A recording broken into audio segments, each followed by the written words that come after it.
Welcome back, everybody. I'm here now with your full and final forecast, giving you a last look at these low temperatures right here. You see we're going to be in the 50s for the most part, ranging from about 50 as high as I see is 55 degrees. You see up here in Roby and Anson, 55 in Abilene as well. San Angelo going to be a little cooler, 53 degrees, along with some other places along the southern region, 50 degrees here in Menard, 53 in El Dorado. So for our highs over these next couple of days, you know, it's going to be pretty interesting.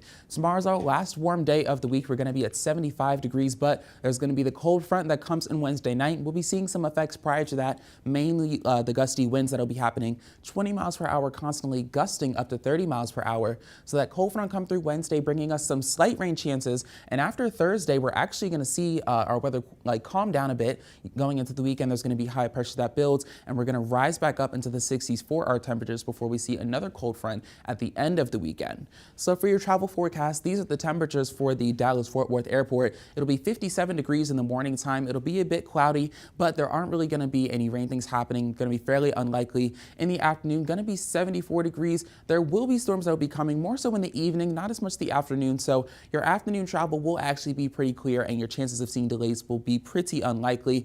Once we get into the evening, that's when we'll start to see those rain chances that will come in with the front. It'll be about 69 degrees. So hopefully you don't find any delays, especially if you'll be driving. It'll be a good time to be as careful as you can. Maybe even switch your travel plans around a bit, waiting until Thursday morning to travel when it'll definitely be clear, or even going a little bit early on Wednesday. So showing you these travel hazards, this is where we are Tuesday. We're really not going to see too much, but this here is the rain band that's coming with the front that'll be affecting East Texas, and you see most of the Midwest as well. As we continue through Thursday, that is going to dissipate for the most part. This is here at 2:45, and you see some high winds are showing up in other spots of Texas. If you're going to be having Thanksgiving on the east side of the U.S., there are going to be some rain chances as you get through, but once we hit the end of Thursday going into Friday, things are going to be a lot clearer, and we're really not going to be seeing too much other inclement weather. So showing you at a bit closer look, here's this weather pattern. This is where the cold front will be sitting on Wednesday at noon. As we get through Wednesday, you see those gusty winds are going to be continuing to come in from the north behind the front,